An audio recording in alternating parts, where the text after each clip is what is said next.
Ladies and gentlemen, welcome to the 2026 Candidates Chess Tournament. This is a double round robin tournament. There are 8 players. They play 14 games of chess, and whoever wins, both in the open and in the women's, will play against the world champion later on this year. This is round number 1, and round 1 already delivered an insane day of chess. 6 hours, hundreds of moves, unbelievable plot twists. I will be taking you through all the action, and I would like to formally announce my second book. Many of you know I wrote How to Win at Chess, the ultimate guide for beginners and beyond, and this is the first ever cover reveal of my next book, How to Win at Chess, Next Level, the ultimate guide to intermediate play, for intermediate play. You can pre-order it now, and you can pre-order a signed copy. There will be a link in the description. Get it fast, because it is limited amounts. So if you would like to pre-order my next book, and you would like it to be autographed, link is in the description. For Europe and the UK, you don't have to pay extra for shipping. Wait a little bit, and we will get something done for Europe very, very soon. I am hopeful, but for now, those are your links. You can pre-order it. Thank you all for the support. It's a great guide for how to get to 14, 15, 16, 1700 and take your chess to the next level. And then beyond that to 2021 and 2200, I am hoping to write the final book in the series. Now, let's go.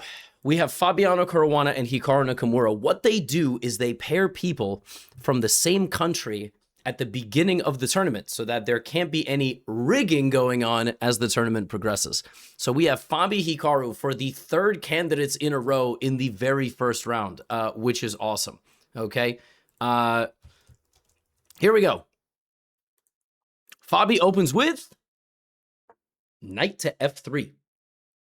That is not what I expected. When I sat down and started watching the game today, I was like, Fabi played knight f3? I mean, I expected e4, I expected d4. Fabi opens with the ready, and then not only does he open with the ready, he plays against d5, not the traditional, pawn to d4, he plays c4, immediately instigating with the central pawn. Nowadays, in the age of computers, this is considered a very risky move because black can occupy white's central space, having the pawn protected by the queen, and then support that pawn with c5 or knight c6. It's a very double-edged idea. But after pawn to d4, people now are, playing b4 and taking space, and it's very complicated. Hikaru, though, he just responds very chill. He's like, I'm playing like the queen's gambit declined. I'm going to go knight f6 and bishop e7 and castle. And so Fabi plays g3, and he's looking for bishop g2, and he's looking for castles. And now Hikaru plays d4, which is interesting. So he plays d4 like this. The idea is that if he had played d4 faster, white did not necessarily have to play the move g3. And then he plays knight c6, so he defends his pawn like this. And I had an opening idea in my notes where this knight can go to h6 and then to f5. It can actually park itself on f5 and support d4. I was actually very curious if Hikaru was going to play that, but he played bishop c5. Bishop c5 is a very reasonable move. It also defends the center. If white plays a3 to try to play b4, black will very promptly respond with pawn to a5, and the position will be comfortable. Also, Magnus Carlsen played like this with the black pieces in his world championship match against Jan Nepomniachtchi. That was in 2021. Which feels like ages ago at this point. Fabi plays e3. Normally here, white plays d3 and only later plays e3. e3 is a more direct confrontation with the center, and now Fabi shows his opening preparation. He shows the idea that he came prepared with. He trades his knight first, and when Hikaru takes with the knight, Fabi plays b4.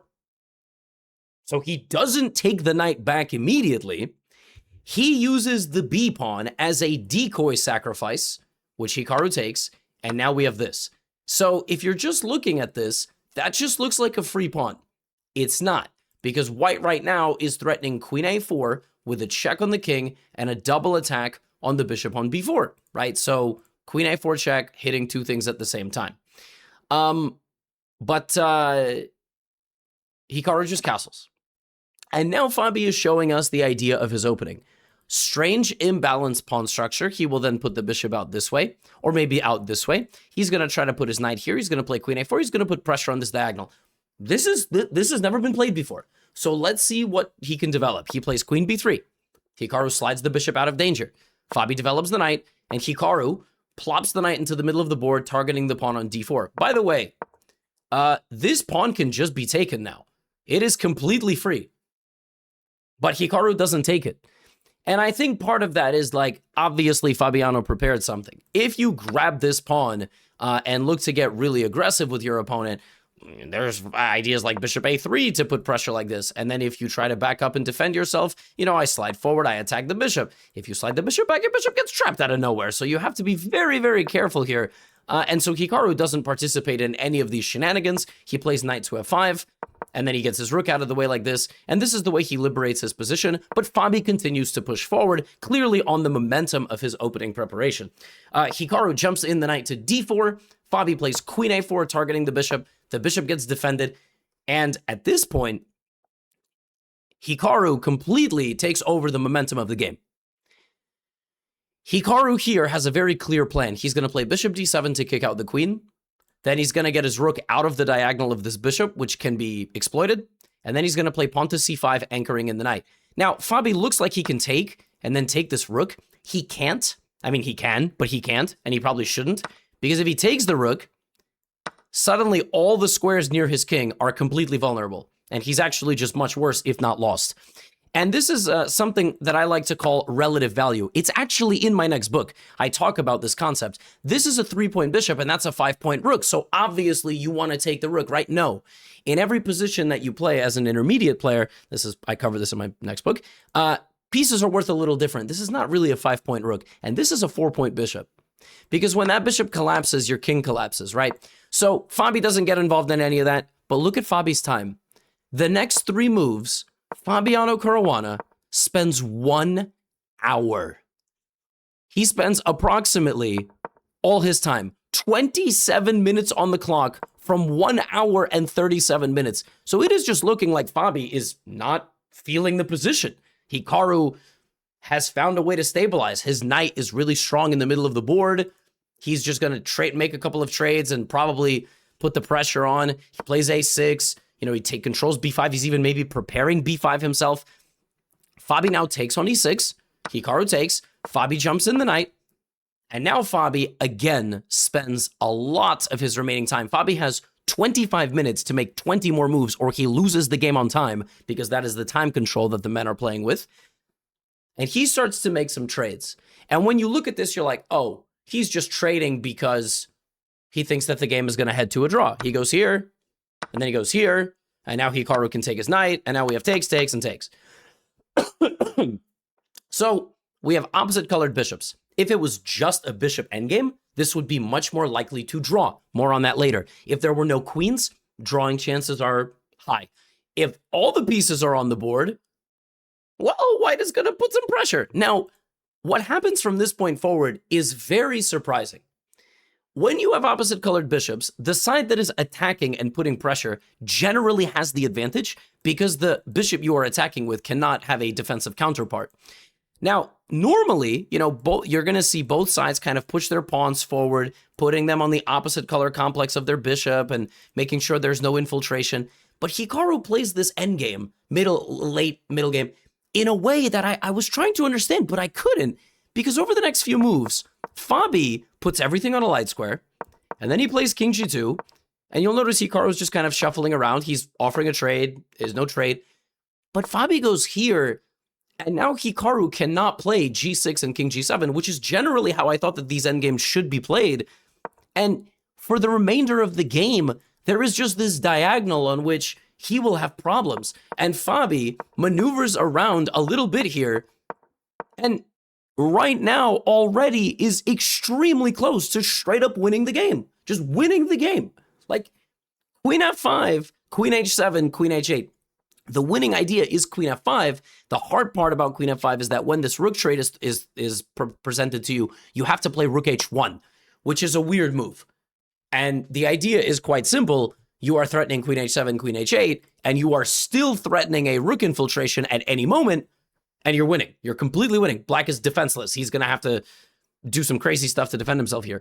Fabi misses this idea, and he kind of continues to try to shuffle. The boys make it to the 40th move, and now they have 30 minutes added, and they get bonus time for the rest of the game. Fabi is still putting a lot of pressure. Hikaru's position is unbelievably unpleasant, and then Hikaru either makes a mistake or deliberately goes for this, or just simply makes a mistake. I mean, Hikaru's position is very unpleasant, but when he plays this move, he opens up a tactic. He opens up one tactic, and then he opens up the rook sacrifice tactic, and Fabiano Caruana has watched enough of my content. Now when you take, there's bishop d5, and black is completely lost now. You're going to lose the rook, and after you lose the rook, your king is extremely weak. And now Fabi will try to win this endgame by bringing everybody forward, creating checkmate threats around this king, bringing his king, and Fabi begins massaging Hikaru's shoulders, and Hikaru's like, bro, I'm married, and I'm a dad, leave me alone, king d6, but right here, Hikaru has a chance. Typical Hikaru-isms. He can run the king into the position. King c5, queen d5, and as completely insane and unhinged as this looks, black is actually kind of okay here, maybe. Maybe, this might be his one chance. But instead of that, he goes passive, and Fabi rebuilds his advantage with the f-pawn, and now he's just cruising. King f3, and now Hikaru here trades the queen, and you can take with the pawn or the king. He takes with the pawn, and now white is just easily winning, right? He just pushes like this. I mean, how on earth can white not be winning here? He's just going to push all his pawns. So he goes g4, king e4, f5, which is apparently a mistake. Apparently f5 is a mistake. Apparently g5 was winning. So you got to go g5, trade these pawns, get the 2 pawns. He goes f5, and Hikaru plays king d7 here and loses the game on the spot to an unfindable combination. Here, Fabiano Caruana can sacrifice 4 pawns. Yes, 4. I'm not exaggerating. To win the game. Fabiano here can play g5 with the idea to sacrifice the f-pawn to try to break through the position with the h-pawn, but he cannot just go with the h-pawn, because if he goes with the h-pawn, black plays king e6, h7, bishop e5, and has pawn f5 check with this idea of covering, which is insane. So you sacrifice the g-pawn, then you give away the f-pawn, then you give away the c-pawn in all these different lines. In this position, you can give away the c-pawn, but you have to give away the c-pawn first. c5 takes, then you play f6, you have given away 3 pawns, and then you play h6, because if king e6, there is bishop c4, and now if bishop e5 to play f5, you play king f5, and this is the end of the game. So Fabiano Caruana can sacrifice 4 pawns and win the endgame, but not only does he not do that, Fabiano Caruana blunders a draw! He has blundered a draw, 2 pawns up in an endgame. That's how it felt. He is completely winning, and now it is a draw. Unbelievable. Hikaru just has to go king c7. He has to slide over to the right. He has to protect his b-pawn, ready to meet this pawn whenever it's there. And it's a draw. I mean, there might be some tricks, but it's a draw. And Hikaru very quickly plays this. And I think he just forgot that white does not have to defend this pawn. White can just go here. And after you trade, I have created a pass pawn, and black doesn't have one, and black will lose, because if black runs all the way back here, I take, my 2 pawns will promote, the endgame goes 1 more move, Hikaru just resigns. He just resigns because he can run his king back, check here, I just check, and the pawn queens. Hikaru, on the 80th move, was given a present from Fabiano. He defended so tenaciously, but he loses, and Fabi wins the first round of the candidates. Insanity. Completely insane game. And a weird game. A game that felt very uncharacteristic from Hikaru. It felt nervy from both of them. You know, our favorite players are getting older, and there's nerves. I really think so. Like, this was a very tense game, and Fabi played great, but they both were missing chances. But now they have 13 rounds to right the ship, and Fabi has 13 rounds to put the pressure.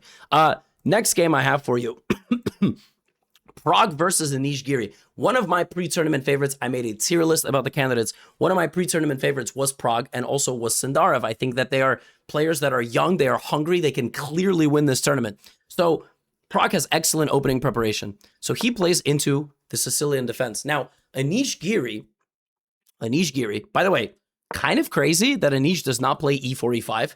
So first game with black, the goal is not stabilizing. The goal is to make it dynamic. Knight c3. Knight c3 is a surprise. Pragg plays this move to get Giri to commit something. Because Anish Giri is a Najdorf player, and if you play knight to c6, white has ways to trick you out of your opening because you didn't play d6 or e6. So he goes d6, showing he is ready to play the Najdorf. Praggnanandhaa plays the Grand Prix attack. The Grand Prix attack of the Sicilian is hardly ever played at top level because black has many ways to equalize, and they are easy, but not with the move d6. Not with the move d6. In a lot of those lines, black tries to play d5 in one move by playing e6, d5. So Pragg, from the opening, gets a position where Anish is on the back foot. He's spending a lot of his time. He's trying to find a way to get all his pieces developed, castles, the bishop comes back. And now in this position, where you are just on the verge of castling, white has the move f5. A move that you with black have covered 1, 2, 3, 4 times. It is the most protected square in your position. And the guy just put his pawn there. And the idea is that any way black takes, there are problems. If you take with the g-pawn, white can zip in with the knight and with the queen. White is also threatening to zip in with the bishop and get in on the dark squares with the queen and the bishop like this. So it's not an easy position at all. All Pragg's preparation. Look at Anish Giri, down 15 minutes in the opening. Pragg plays queen e1 now. He just gave him a pawn and didn't even do anything. Just gave him a pawn, didn't even do anything, didn't touch anything. Just gave him a pawn. Anish Giri goes bishop e6, takes. He gets his pawn back. He backs up, and this is the position from the opening. Giri down 30 minutes, but he found his way. He has survived the worst. The position is equal. Pragg is now going to play bishop g5, rook e1, and clearly the idea here is that, well, black's pawn structure is scrambled. He has an isolated f-pawn. He has an isolated weak h-pawn. I'm going to try to put pressure. So Pragg goes bishop g5. Then he plays rook e1. Giri plays knight g6, but that allows Pragg to play knight d5. And here Anish Giri, faced with a fork, doesn't blunder it. Now Pragg plays knight f6. So he gets the trade of bishop for knight. He has a bishop versus a knight. He's going to try to put pressure on this endgame. Knight g5, g3, h4. That's what Pragg is relying on. And look at the time advantage. 54 minutes built up. That is a massive edge on the clock. But now Pragg has to prove his advantage. As Giri begins coordinating his position a little bit better, the rooks are solid, the knights look good, the f-pawn takes space in the white position. Pragg trades rooks and trades another pair. He says, I don't want to play with any rooks. I think my queen, my bishop, and my knight substantially put pressure here. Now, Anish could take, but he doesn't. He actually goes here. He keeps the rook. He thinks the rook is important as a defensive piece. Queen e6. Wow. Pragg trades the queens and thinks this endgame is more than enough. I have a bishop, I have a knight, I have a rook. I'm going to put pressure on the black position with knight g5. The h-pawn is going to be useful. Let's see what happens. King c7. Pragg plays knight g5. Everything Pragg is doing so far is very logical. He traded off pieces. He has good control of his opponent's squares. You know, Anish has to play king d7, looking for some tactics. Rook f5. And Anish loses the pawn. I mean, the pawn's gone. Pawn's gone. The knight can't come back, but the pawn's gone. You cannot get to the knight because the knight will immediately zigzag out of the way. Now Anish goes for counterplay with d5 and d4. Logical. The bishop has to come back. And it looks like Anish is kind of finding his way. He's down a pawn, but his pieces are really active now. And maybe he's going to go b5 and c4 and, you know, all this stuff. Now Pragg plays rook e4. Knight comes to g4. And then all of a sudden, Pragg's just like making very logical moves. He's going to break out of the position. Anish has 13 minutes to make 8 moves. He comes back. And that's a big mistake. Because right now, Pragg finds this. And this simple pawn move rescues the knight. And when the knight comes back, Pragg will be up a pawn, and it's an outside pass pawn. Everything Pragg has done from the opening preparation, where he split Giri's pawns, he split the pawns, to the long-term pressure, where he won Giri's outside pawn, to the h-pawn now bringing back the knight into the position. And Anish tries to clash with him. He has a minute 45 to make 4 moves or he loses on time. Gets a little bit desperate here. And we go to a rook endgame, which is completely winning for white. Not only is it completely winning, there's no defensive counterplay. The white rook will go to f6. The black king cannot come this way. I will win your pawn. I'm going to walk my king forward. And that's it. Pragg, with a little bit of technique after the time control, brings the king to try to help the pawn promote. Black's pawns are completely falling. h7. And Anish Giri resigns the game because when he goes to stop like this, I take with check, king d6, king g5, king g6, and that's game over. Pragg wins a game, unlike the Fabi Hikaru game, which was dramatic. Pragg just won an absolutely seamless game. Breathtaking. 99% accuracy in round 1. Flawless. This game is going to build his confidence to a whole nother level. And he beat Anish Giri, which is wonderful for haters of Anish Giri. Pawn to h7 on the board. Last move. 50 moves. 1-0. Fantastic, flawless game. The next game that I will show you was not flawless. It was a crazy game. Sindarov versus Yesipenko. Uzbekistan versus Russia. Sindarov pulls up. Queen's Gambit. Very classical opening. Exchange Queen's Gambit. Bishop f4. And from the opening, I mean, it was just very normal position. But Yesipenko committed his queenside pawn. Said, I'm going to take space on that side of the board. I'm going to put pressure. Bishop c2 from Sindarov. And now Yesipenko played in a very modern and dynamic way. Knight h5, followed by f6, followed by f5. I mean, this is like, you know, the legends of the 20th century of chess are rolling over in their grave being like, what are they doing nowadays? This is crazy. He's looking for f4, maybe g5. I have no idea. So Sindarov doesn't like that his bishop is stuck, so he plays bishop e5. He's looking for it to be taken so he could put his knight there and then play f4 or even de.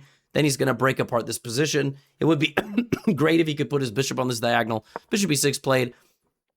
And now from this point forward, Sindarov does not play well. And I'm not insulting him. He would say it himself. The first round of the candidates when you're young, it's a very nervy round. Even when you're almost 40, it's a very nervy round, as we saw from our 2 favorite players, Fabi and Hikaru. So Sindarov plays b3, looking to break apart the queenside. Yesipenko commits b5, and I mean, this is just excellent. I mean, black has a queenside majority. These pawns are actually going to be a really big problem for white in all endgames. White is going to have to try to find a way to break through the middle or the kingside. So Sindarov plays knight f4, trades off that knight. It's clear he's looking for rook e1 ideas. Yesipenko goes back to d8, rook e1, and just, I mean, black's position is rock solid. The only thing that white could maybe do is generate an attack, or maybe play knight g5. And as you're going to see over the next 5 moves, none of that happens because now knight g5 is impossible, and now rook g3 is impossible. So Java here does not have any play. He does not have any play. If this bishop was there, this would be a very different story because at least he would target the pawn. This bishop's targeting nothing. You know, not only that, it actually gets worse. Gets worse for the bishop because now Yesipenko maneuvers his light squared bishop to f7, and then he brings that bishop to b4 and this bishop to h5. I mean, Yesipenko up until this point is playing like the Terminator. I mean, he's a giant in real life, big guy. Look at this position. I mean, it's not quite clear how you're going to break through because, you know, you really only have mobility here, and it's not so clear, but the computer thinks that black is playing fantastic, and Sindarov is also down nearly half the time of his opponent. Very bad start for Java here in the candidates. Not the start that he wanted. And I said before the tournament, he's a dark horse. He's very gritty, very tenacious. He doesn't get in his own head when positions are bad, right? a4. He's trying to break apart that side of the board. By the way, great move, bishop a5. Looking for maybe b4, c3, knight b4 ideas, bringing the bishop back and so on. Now we have pawn takes, and bishop d1. Like just about the ugliest move you can play. I don't know the idea of the move bishop d1, and the ball is in Yesipenko's court, who has 30 minutes versus 6. Sindarov plays this move and has 6 minutes for the next 13 moves, or he will lose the game on time. There is no bonus time in the candidates for the men until the 40th move. The men play a different time control than the women. That's what they wanted, all right? There's no misogyny going on. That's just what they voted on. So he has 6 minutes and 39 seconds. His time is only ticking down. Yesipenko's playing the game of his life. And from this point forward, Yesipenko completely implodes. He goes, bishop takes knight. It is unfathomable to trade the bishop for that knight. The bishop was a monster. His idea was concrete. He wanted, I think, to play bishop d2, followed by pawn to c3, and he probably thought he's totally winning. But it's not true, because if he does that, white can actually sack the rook for the bishop. The bishop d2 and the pawn c3 are actually, it's not a good plan. It's the only thing I can explain why he did this, because he didn't need to do this. And then he spends 16 of his remaining 22 minutes and plays back. And this is a bad sign. And Sindarov, the Uzbek phenom, smells the blood in the water. He's like, oh, this guy messed up. In with the rook. He brings the queen forward into the position. It's a triple infiltration. 1, 2, 3. Now rook e5 is the only move. Yesipenko keeps a cool head. Plays queen c6, but that's also an inaccurate move. And now it's the final moment. Do you play pawn takes c4, connecting your pawns, opening up the queen for an attack on the king, or do you take with the b pawn? You have to take with the d pawn. You have to. And Yesipenko chooses wrong. Completely spins out of control. Out of nowhere. Played a flawless game of chess. And all of a sudden is completely lost. Sindarov gets in with his queen. He gets in with the rook. He almost loses on time here. He plays a move. He has 10 seconds remaining to make 2 moves, or he loses on time. But he goes check, check. He makes his 40th move. And rook e6. Sacrificing the rook. A beautiful final move. If you take, I take with the bishop. Then I mate you on the back rank. And that's game over.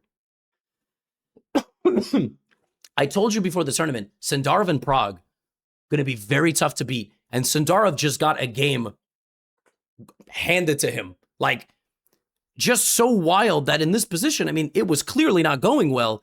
One bad trade, one bad decision, the game was done. And then Yesipenko, like sliding down a wet slide, just could not gather himself. Could not gather himself. He had 30 minutes versus 6, and it all spun out of control. And Sindarov wins, Fabi wins, and Prague win. They all win with white in very different ways.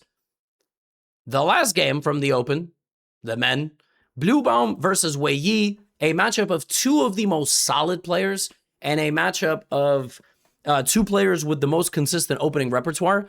So Bluebaum plays d4, c4, and Wei Yi plays this line with black in the Queen's Gambit where black just tries to kill the game with no risk. The mutual pawn capture, the semi-tarash, well, nothing happened in this game.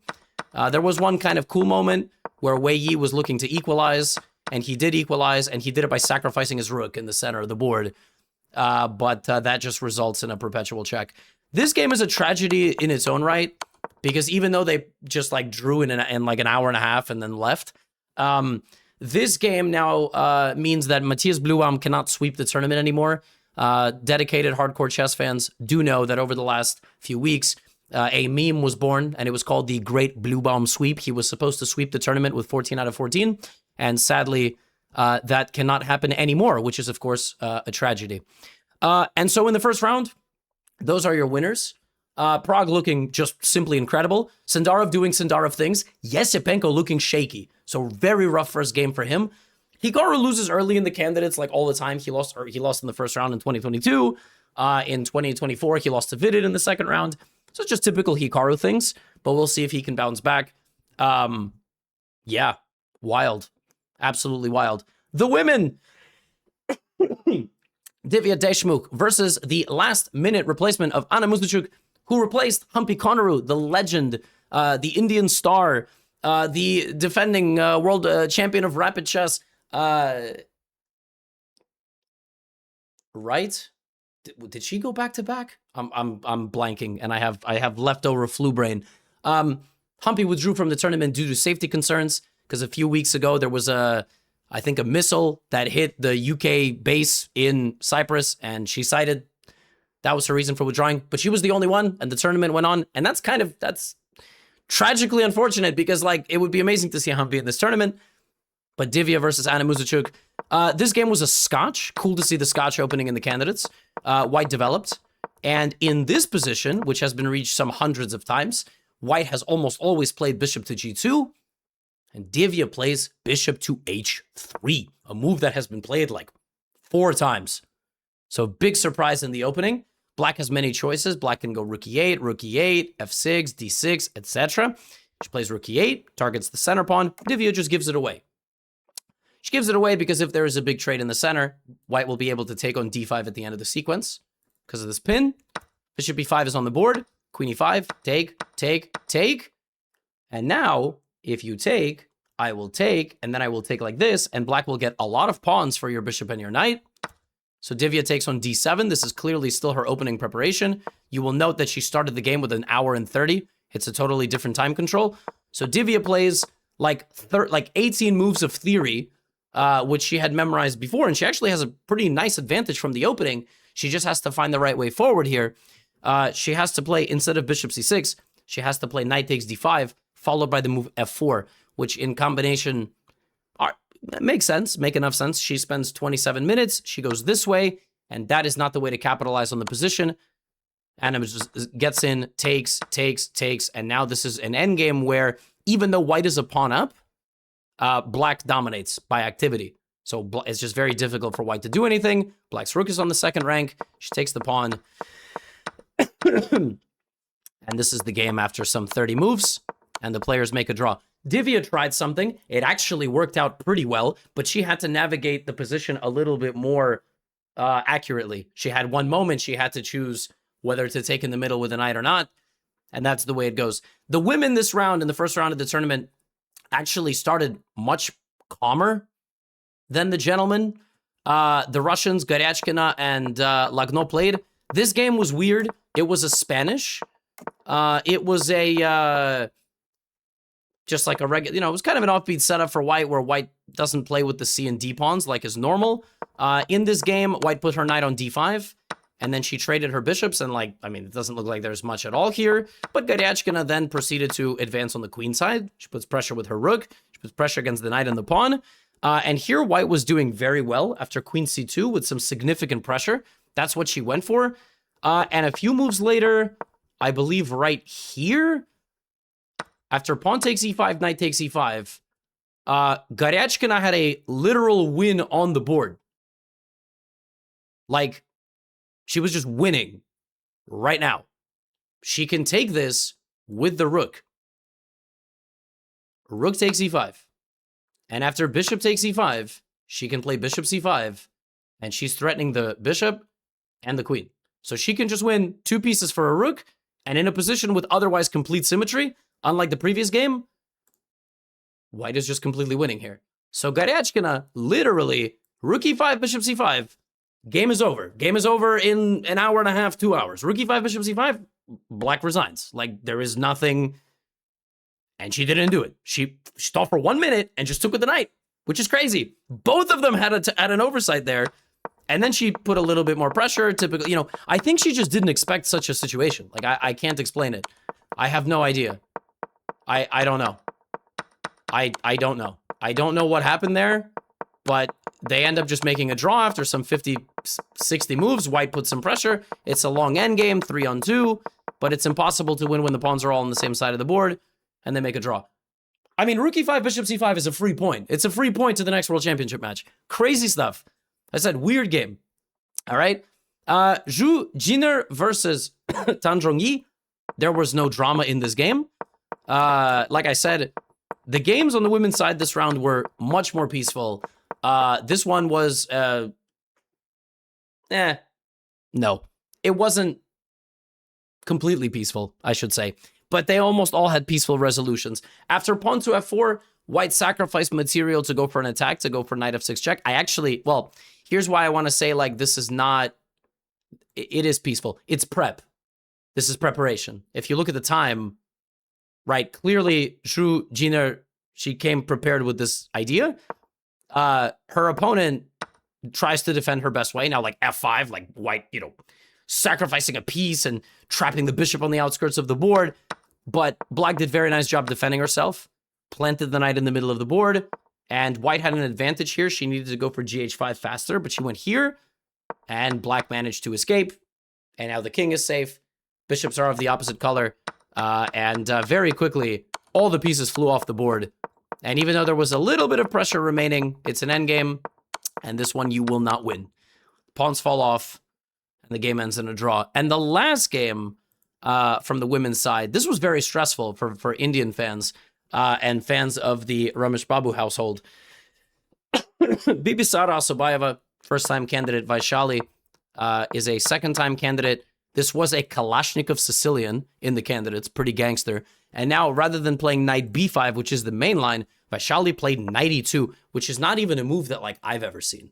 If you go to the opening database here, knight b5, knight b3, knight c6, knight f3, knight f5 have all been played. Knight e2 has been played like 60 times, but by like nobody that good.